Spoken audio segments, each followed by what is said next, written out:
Hello guys, welcome to MKX Mobile. Today we're going to talk about shadow buffs and shadow nerfs. There's been a couple changes to the characters that were not in the patch notes, and most of them are nerfs. There was only one buff that I could find.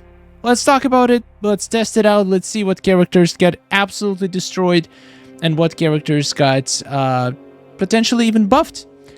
Let's start with MK11 Sub-Zero. MK11 Sub-Zero got a shadow nerf, and probably a lot of people didn't even notice it. I found it on Reddit, and I wouldn't notice it myself, but if you look at his passive, he used to have 50% chance when maxed out his ability to freeze an opponent on combo ender if they have frostbite on. Well, now it's 35%. It went from 50 to 35. I don't understand.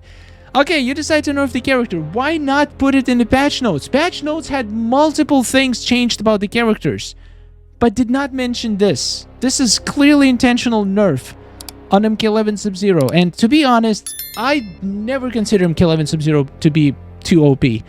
He was a decent character. Like, he was an okay character. But this, like, makes no sense. How do they come up with this? Who came up with the idea? Okay, MK11 Sub-Zero is freezing too many enemies on his combo ender. Let's freaking nerf it. Who? Who complained about this? Who ever had any exploit around this? There are so many other absolutely broken abilities of other characters that probably should have been nerfed a while ago, and yet they decide to nerf MK11 Sub-Zero, somebody who most people don't use anyway, or if they do use him, nobody considers them overpowered. Absolutely blows my mind. That is not even the worst nerf. That is not even the worst nerf. Let's talk about my boy MK1 Scorpion, which I actually grinded from crypts like a lunatic, thinking that, oh my god, all the Scorpions in this game has been better and better. MK11 Scorpion was absolute beast. Surely MK1 Scorpion would be absolutely incredible. Well, guess what? I get MK1 Scorpion, and he is he was pretty bad. I'm gonna be honest. He was absolute trash. Not even usable on low fusion, and even on the high fusion, he didn't, like, the only good thing he had going for him was an immortal glitch. You could glitch him before to become immortal. Like, there was a special way to do it. I don't know the details, but I've seen people talking about it, like doing something to basically lock him in his fire. What is this? What is this called? Part of his passive, his state, ignited. I guess ignited, so people could catch him in ignited state and he would never die. Now that was fixed, and on top of that, he got nerfed. And let me tell you exactly how he got nerfed. First of all, they did change his passive a little bit. By change, I mean they rewritten the text. So now it says exactly how much energy you're getting for special attacks, of fire vitality energy. And now it actually says when you... when MK11 Scorpion... No, wait. So 1 bar of fire vitality meter gives you 10% attack boost, 2 bars 15, 3 bars 25. If we read his description before, this is what it said. For each fire vitality bar gain, Scorpion permanently increases his attack by 10 to 25% and gains shield for 7 seconds. So that's what it said before. So you could interpret this that it was 25%. Like, for each bar, 10 to 25. So maybe people assumed that it depended on the level of his ability. For example, if it's level 1 ability, then it's 10%. If it's maxed out ability, it's 25%. But this is crazy. It says each... It's the way it was worded, it was implied that each increase would gain you up to 25%. But now they actually explain it, and it's only if you have full 3 bars you're going to get 25% attack boost. So people thought before you would get 75% chance, which people have tested. And it never was the case. He never got 75%. In fact, he was always getting 25% damage boost on 3 bars of power before. It's just poor description writing made people think that it was more than it actually was. So now it's pretty clear. It's 10% damage boost, 15%, 25%. Considering how difficult it is to get to 3 bars and only get 25% attack boost from it, honestly, it's unacceptable. It's not necessarily a nerf, but it is finally clear that the character is way weaker than initially thought. But this is not the nerf part. The nerf part is his speed. They fixed his double tap ability, where sometimes you would have to double tap really fast to start his combo.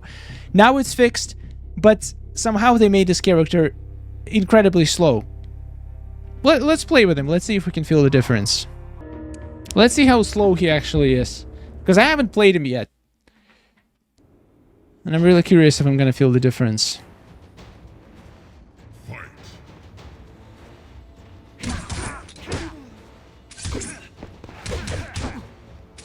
Okay. Okay, is that weird? I kind of feel like he's now much more... Like, he's slower, but he's also more manageable. His combos feel really fluid and nice. Oh god, I couldn't take out. Okay, no, you know what? I'm gonna disagree on this nerf. Yeah, he is slower.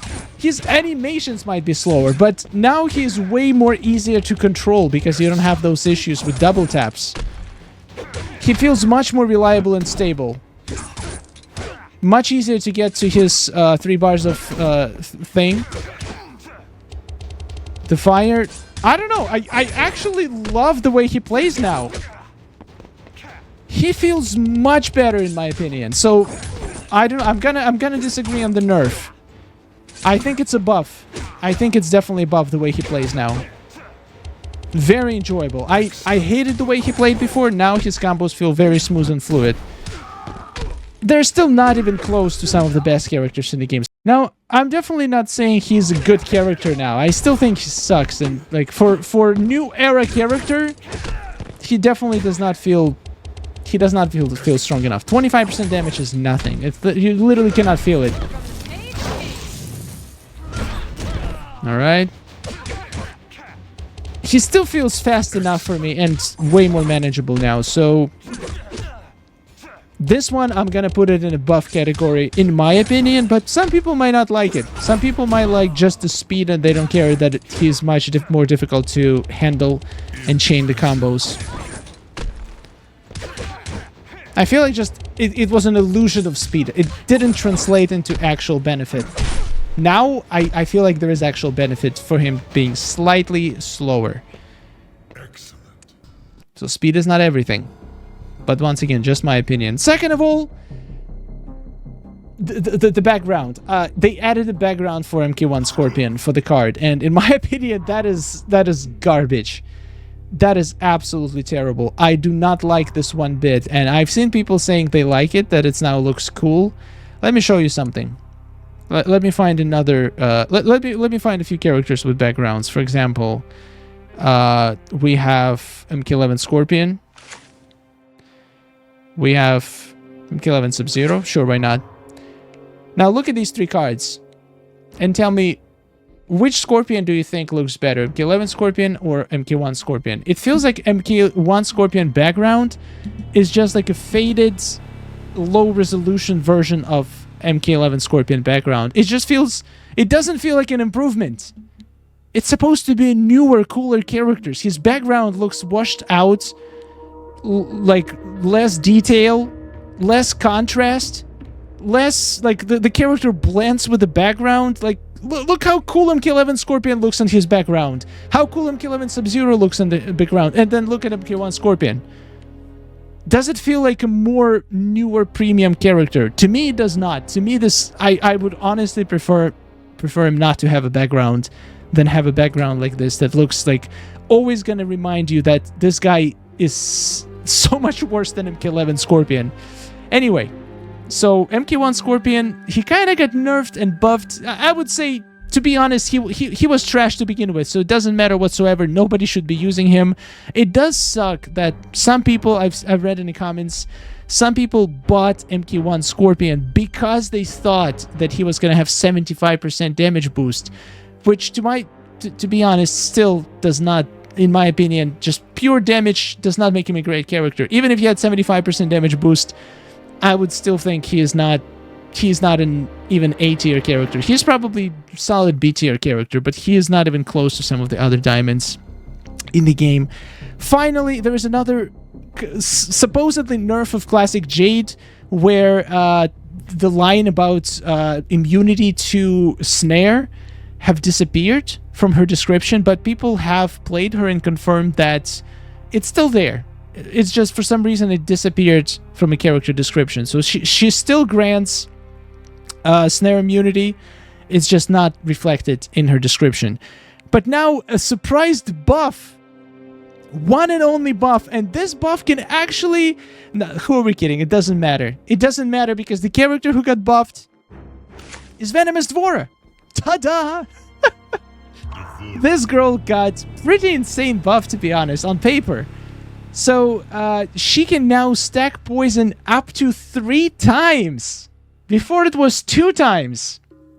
Imagine this girl stacking poisons 3 times. That is absolutely sick. And she has poison on her special 1 and special 2. And the cool part is, now with increased power generation, you can get to 3 poisons in no time. Let's test this out. Let's see if this girl is finally viable. I can't even joke about it. Come on. It doesn't matter. Nobody's gonna start using Venomous D'Vorah because she now can stack extra poison. Is that their attempt of shadow buffing a character? That's a new concept. If you wanted to buff somebody, buff Saronian Kitana, buff Ronin team, buff something that... I don't know, this does not change the character. In my opinion, it does not change the character that much. Yeah, it's slightly better, but it's not good enough to suddenly start using D'Vorah. But maybe I'm wrong. Let me know in the comments. Let me know if you think she's not worth playing. Let's see if I can stack 3 poisons. Maybe it's just a typo or something. I don't know. Alright, special 1, number 1. Oh, this is going to be tough to stack 3 poisons. The enemies are going to be dying all the... Oh, and poison resisted. That's great stuff. Okay, we're going to try to do the minimum damage. Okay, we got 1 poison. We got 2 poisons. Let's try not to kill him. And let's try to do 3rd poison. Okay, come on. Alright, and come on, let's do the 3rd poison. Ah, 3 poisons. There we go. That is pretty cool. Not gonna lie, it is a buff. It's been a long time since we got a buff on a character in MK Mobile. Congratulations, Venomous D'Vorah. You got absolutely buffed. Even though there's so many other gold cards that deserve a buff way more than you do. But I'm happy for you, D'Vorah. I'm happy for you. Alright, let's do D'Vorah. Hop! Poison! Number 1. Number 2. I wonder if she's going to be super OP in towers now, because you can apply 3 poisons. Also, I wonder if the gear that can apply poison put on this D'Vorah, if it will actually stack together. So maybe, like, if there's a way to apply poison in a much shorter period of time, all 3 of them. Might need to experiment on this. Anyway, here are all the shadow buffs and shadow nerfs that I have heard about. If you guys have heard about any others, please let me know, and which one you think is the worst one. Which character you have been using and they absolutely destroyed him in this update. For me, to be honest, none of them. I haven't been using any of them, of the ones that got nerfed or buffed, so it doesn't really make a difference for me, but I'm sure a lot of people are going to be upset about MK11 Sub-Zero. and also potentially MK1 Scorpion if you guys liked him, but yeah, curious to know your opinion. Thank you for watching, subscribe for more content, and goodbye.